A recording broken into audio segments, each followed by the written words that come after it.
Kangkung subur, teman-teman. Siap panen. Ada kunyit. Ini temulawak.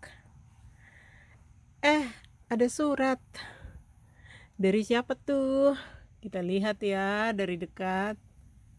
Buat Jenny Stewart, Mace Papua di Amerika. Dari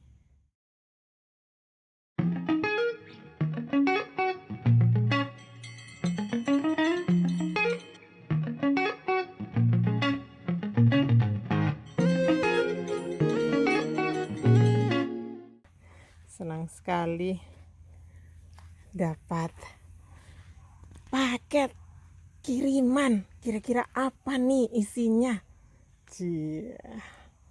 Kita cari posisi dulu ya yang bagus biar saya taruh kameranya, terus kita bisa buka sama-sama ya teman-teman. Nah, ini amplopnya nih teman-teman, kita buka bersama ya. Ini kirimannya dari Yvonne Brilhart ya. Madam Yvonne ini adalah salah satu YouTuber Indonesia yang tinggal di Amerika, dan channelnya ini nih. Kalian cek ya, videonya bagus-bagus loh. Kebanyakan memang tentang masak-memasak, tapi ada banyak ilmu di sana. Jadi teman-teman jangan segan-segan, langsung dicek juga ya ke channelnya Madam Yvonne Brilhart ya. Nah, sekarang kita buka sama-sama nih kirimannya. Kira-kira beliau ngirim apa ya? Kalau kalian dengar bunyi-bunyi suara, itu tetangga saya juga lagi rame. Aduh, ini ada kayak hornet. Lebah juga demen nih sama saya. Oke. Sudah kita buka. Apa isinya? Wow. Aduh, Madam, terima kasih Madam Yvonne. Coba dikirimin apa coba? Dikirimin biji-bijian. Aduh, terima kasih banyak Madam Yvonne. Ini apa ya? Wow, ini tuh aduh kecil-kecil ya. Bayam Indo. Ini tuh bayam Indo. Ya. Wow. Kemudian kita lihat ya, satu. Aduh, banyak nih yang dikirim. Terus ini apa? Terong bulat ijo. Oh, terong bulat ijo buat lalapan teman-teman. Kemudian apalagi, aduh harta karun banget ini. Makasih banyak Madam Yvonne. Ih, pare. Astaga, kerennya. Dikirimin pare. Ini teman-teman, pare. Aduh, thank you Madam Yvonne. Aku padamu deh. Apalagi nih? Gambas. Astaga, kerennya. Ini gambas dikirimin banyak loh. Ini biasa kirim 4 aja udah cukup nih. Aduh Madam, thank you banget loh. Madam Yvonne baik banget. Ini kebahagiaan petani pot tuh kayak gini. But Jolokia. Nah, ini dia cabe paling pedas nomor 2 di dunia. Nih bijinya dikirim sama Madam Yvonne. Nah, teman-teman yang belum lihat video tentang cabe paling pedas nomor 2 di dunia, Madam Yvonne udah bikin videonya, dan saya juga udah taruh di komunitas saya di My Community. Jadi kalian bisa cek ya teman-teman, nih saya kasih cuplikannya. Dan jangan lupa mampir ke channelnya Madam Yvonne Brilhart dan nonton juga video Madam Yvonne yang membahas tentang cabai pedas sedunia ini ya. Ini nomor 2 terpedas di dunia, namanya But Jolokia nih. Aduh, beliau baik banget, sudah dikirimin biji. Ini nanti saya pasti akan tanam di musim tanam berikut ya. Koleksi bertambah. Bahagia banget. Oke, ini amplop yang terakhir. Ini apa ya? Oh. ini kangkung. Astaga, thank you banget madam dikasih biji kangkung sebanyak ini. Oh my goodness, terima kasih. Terima kasih madam. Madam Yvonne, aku padamu. Aduh, thank you banget dikasih kangkung segini banyaknya. Tak sambung hidup. Berarti kan tadi ada kangkung yang udah saya tunjukin di awal video ini. Berarti saya masih bisa menikmati tanam kangkung. Ini dia kebahagiaannya kalau kita punya teman-teman YouTuber sesama yang hobi tanam menanam ya. Kita bisa tukar-tukar bibit, bisa saling kirim bibit ya. Aduh, terima kasih banyak Madam Yvonne. I love you much. Oke, teman-teman.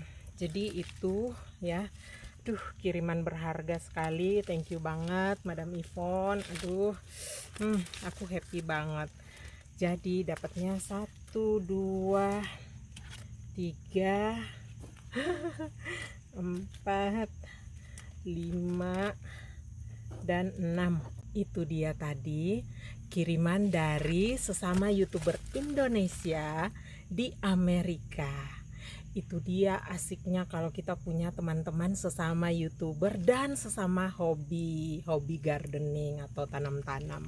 Nah, walaupun ya saya ini petani pot ya, karena nanamnya di dalam pot, jadi tantangannya beda lagi.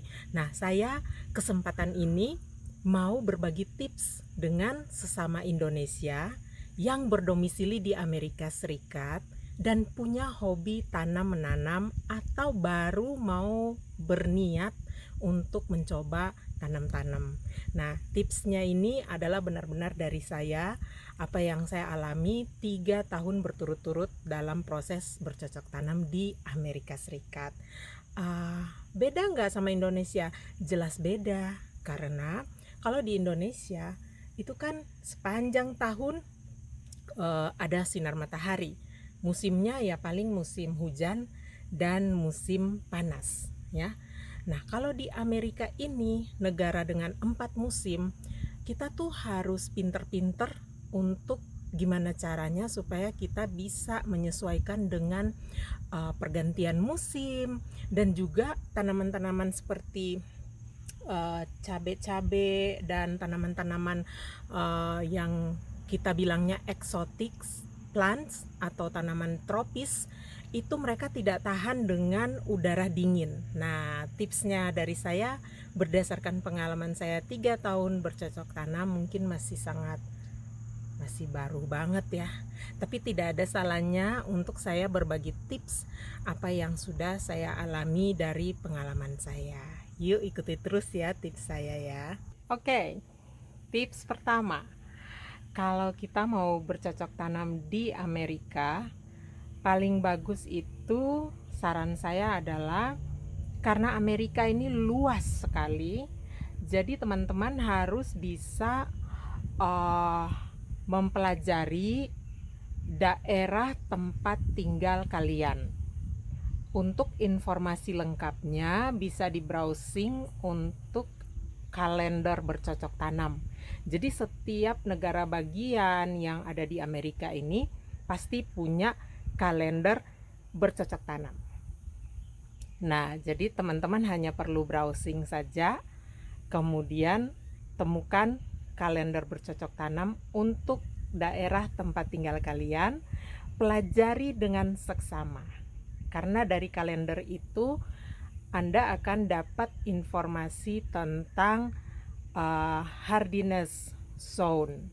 Hardiness zone ini memberikan informasi ke kita ketahanan tanaman kita, kapan frost date pertama, kapan sudah mulai panas pertama, pergantian musimnya, titik-titik pergantian musimnya dikasih tanggal-tanggal yang cukup akurat.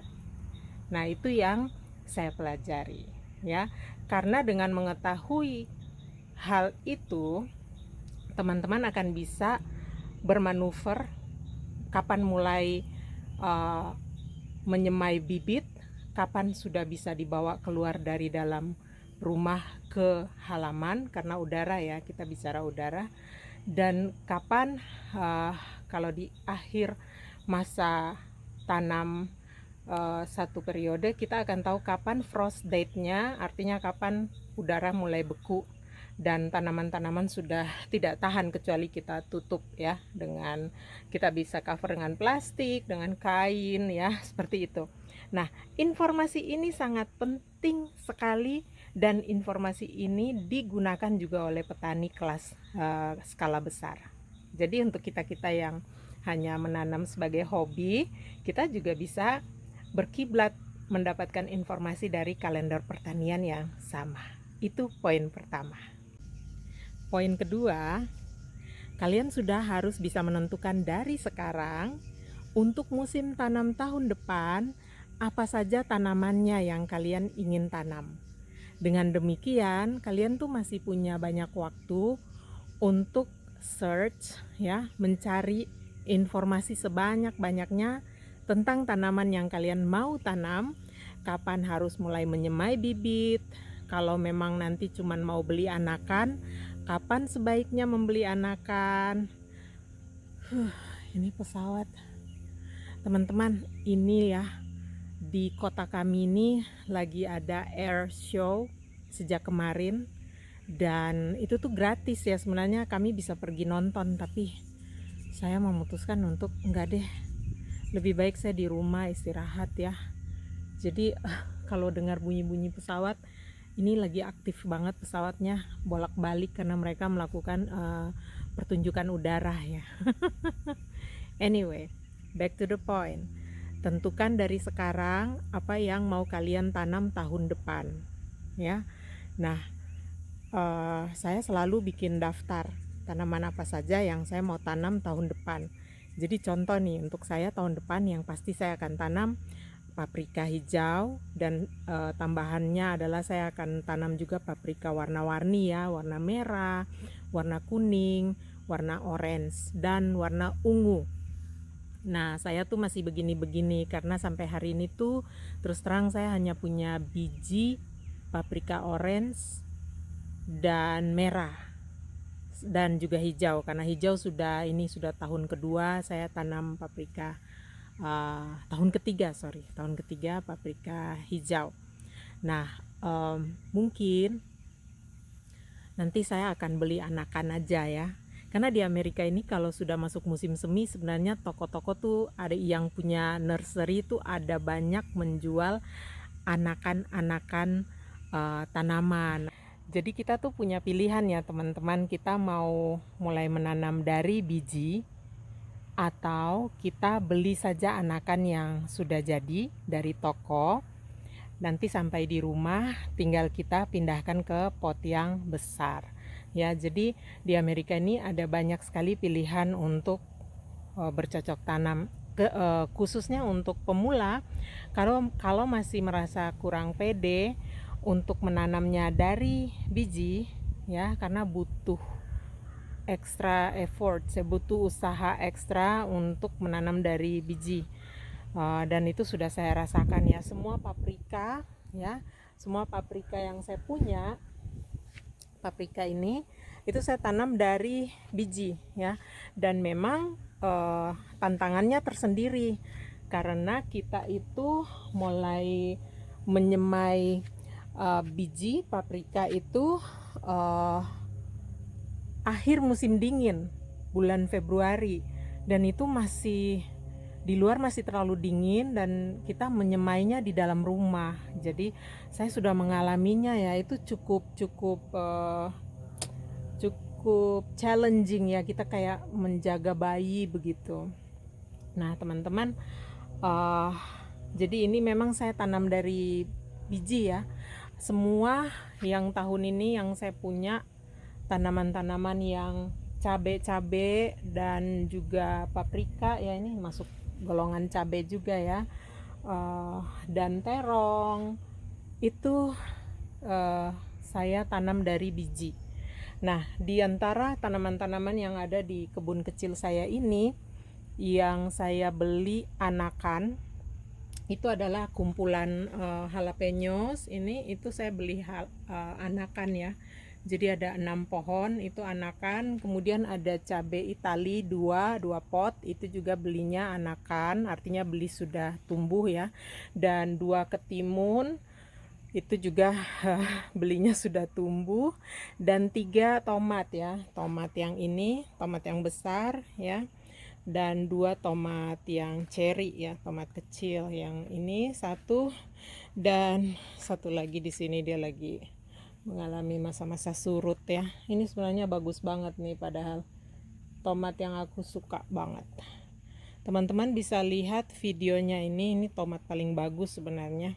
Videonya waktu saya panen tomat ini tuh cantik banget, teman-teman bisa lihat ya videonya. Mudah-mudahan dia masih mau kickback ya. Saya masih tetap merawatnya, menyiramnya, memberi dia perhatian dan kasih sayang. Cie. Seperti itu memang kita kalau merawat tanaman, teman-teman. Jadi itu dia kisah saya untuk musim tanam tahun ini. Saya punya kumpulan tanaman yang saya semai dari benih biji, dan juga tanaman-tanaman yang beli jadi, artinya kita beli anakan. Nah, plus minusnya kalau kita tanam dari biji, kita benar-benar jadi tahu prosesnya, tahap-tahapnya, challenge-nya apa ya, tantangannya apa. Saya belajar dari situ.